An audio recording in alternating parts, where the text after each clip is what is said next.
in a flash of lightning in the dark of night,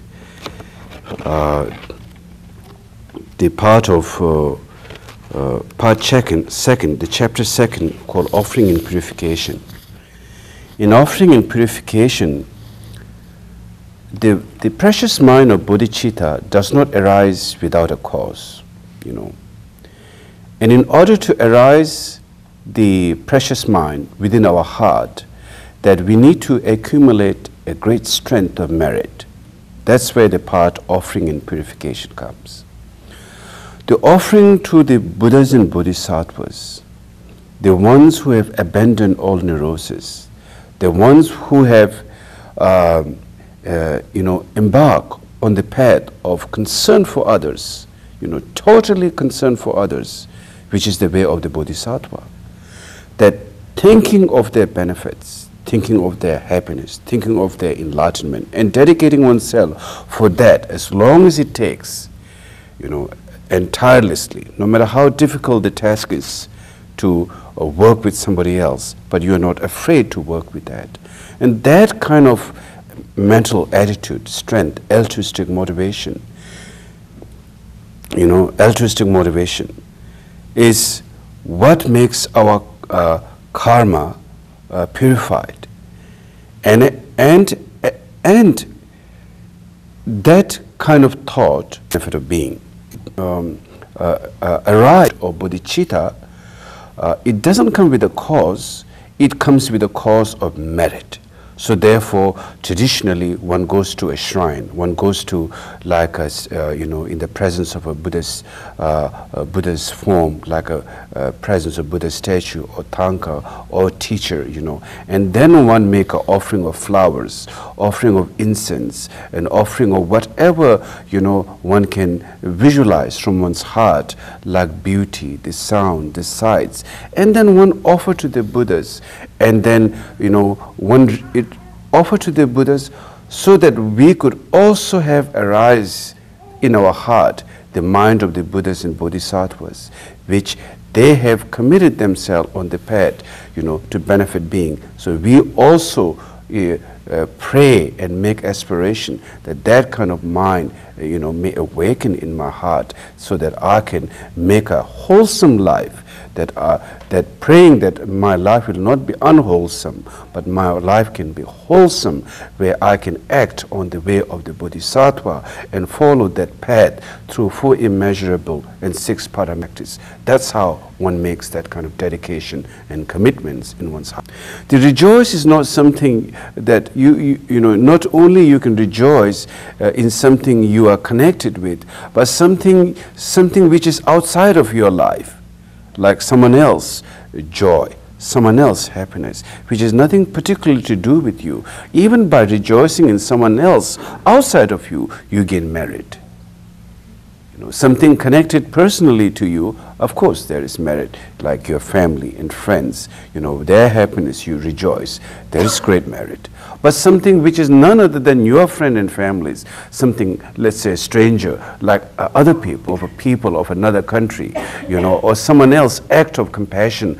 Let's suppose, like in Africa, the group of musicians going there and helping and raising money and trying to benefit through their work, and which will feed millions of people, like rejoicing, all that kind of positive action, one can gain tremendous merit out of that.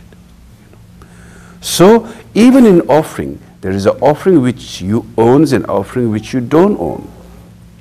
Offering which you own is your personal wealth, that you make offering according to what you can afford and according to what you feel like.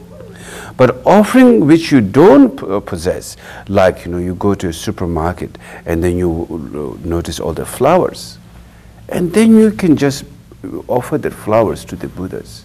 And you offer the flowers to the Buddhas so that the owner and the all beings may achieve enlightenment and happiness by offering that to the Buddhas. You're not particularly concerned of yourself, but you're concerned of the the person, the others, including the owners, and may all achieve happiness through offering. You can offer that from your mind. You can offer the universe from your mind. You know, and that kind of mind creates tremendous, it lays the foundation for tremendous merit and tremendous positivity to grow in your heart. You know. So therefore, the offering and purification comes like that. Which you own and which you don't own, one can offer that with pure heart.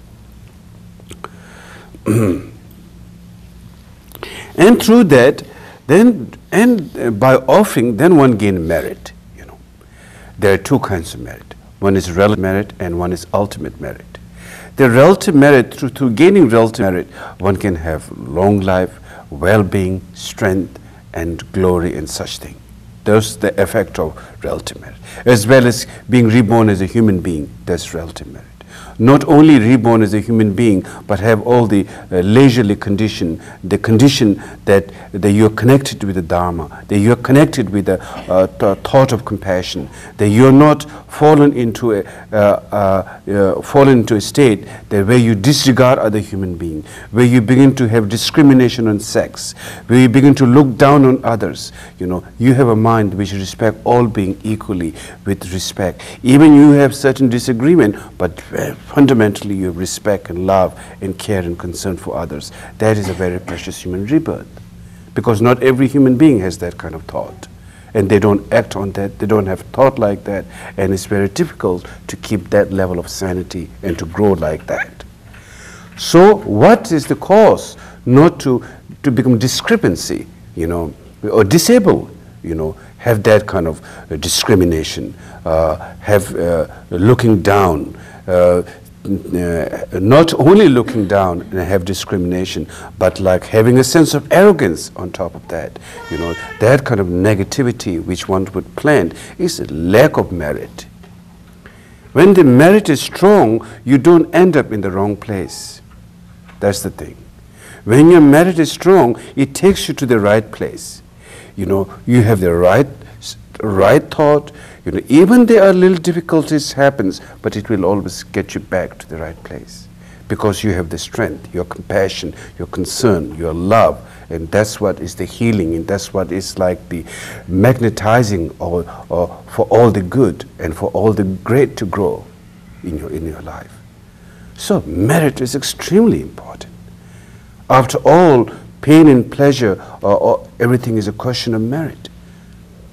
You know, definitely, I think, you know, in one way, to be born in America is great merit in one way. It's a merit, but not totally in some way, because there are so many people, those who are engaged in negative thoughts and negative action, those people are deprived of, you know, merit also. It's merit to be born in a free country, but it takes a stronger merit to be compassionate. You know? It requires much stronger merit to be that. Though everyone is equal to have the opportunity in this big field of America to grow freedom, but then some chooses a positive path and some chooses a negative path. You know, even nobody really wish to choose a negative path intentionally. You know, and those who do harm to others, do negative things to others, they also don't think they are particularly doing it. And if they realize they are doing it, at some point they could stop it. But the thing is, they don't really think they're doing it. You know, whatever the karma is. Sometimes people have to go through that. But the thing is, you know, when a person engage in a negative path and a negative karma, then the result is suffering, you know, not only in this lifetime, but also in the future. So therefore, it requires tremendous merit. Like, merit is like, is an energy, you know. Merit is an energy which takes you and makes you grow on that field, that which makes your life very strong and powerful and rich. And without merit, then once the merit begins to lose, then we get attracted to negative things. When the merit is strong, we get attracted to the positive qualities, because merit transcends the poverty mentality. There could be some, you know, very rich people too, but they could still have poverty mentality. And sometimes the wealth seems to be harming certain people than benefiting certain people. And sometimes there are people who don't have much wealth, material wealth, but very satisfied and very happy and very content with life. Karma is just like, you know, hard to describe. Some have merit to gain it, to enjoy it. Some have merit to enjoy it, even they don't have much. It's hard, it's a phenomenal thing, you know. If you look into the life, it's just like hard to describe the question of merit is. You're in a situation, a condition, which makes you feel no fear in life. It empowers you with the strength, however you are. And of course there could be some level of fear until you get totally enlightened. The fear is not going to go no matter how, to anyone. As long as one is born in samsara, there will always be a certain level of fear, certain level of dissatisfaction. It happens to the rich, to the poor, to the humans, to the non-humans, to everyone, you know, regardless of sex, you know, regardless of one's status, regardless of who one is, always a sense of dissatisfaction, always a sense of not knowing, always a sense of, you know, bewilderment. That is the nature of samsara, the power of ignorance. But when we have a lot of merit, even ignorance is there, but at least it puts you in a state, a condition in your life experience, which makes you go beyond the, you know, so many mental poverty and, you know, so many levels of poverty, and it gives you, you know, able to open up, able to share, and able to just being there freely, and things happens to you in the right way. That is the power of merit. There is tremendous power. What the positive karma is about, bodhicitta is about, relative compassion is about. There's truth in that, and it's flawless in that truth. Any kind of good things, you know, we try to do through your action, whether, you know, you know, cleaning a shrine room, you know, not thinking, oh, this is like I have to do, but with delight, you know, this is where everyone will come to hear the Dharma, and they will learn to purify their negativities. They will learn how to increase their merit. And so doing with delight and trying to create the proper clean environment, that also is a tremendous merit. Trying to help someone who has no food to eat, that's a tremendous merit. Any kind of action and thought which will benefit someone is tremendous merit. You know. And then, you know, being spiritual friend, you know, talking to someone who is in pain, trying to listen to them and trying to give them the right kind of advice, you know, compassionately, the right skillful mean, and that can be tremendous, you know, offering. So all kinds of offering, whether it's physical offering of flowers and food and whatever, or that, you know, or something you own and something you don't own, they all generate merit. And through generating merit, the mind of the bodhicitta, the fearlessness, you know, going beyond poverty. Bodhicitta is going beyond poverty. You can't have that kind of mind if you have so much fear and mentality of poverty. When you go beyond that kind of mentality of poverty, then you can feel that you feel comfortable to open up yourself, that you can share with everyone.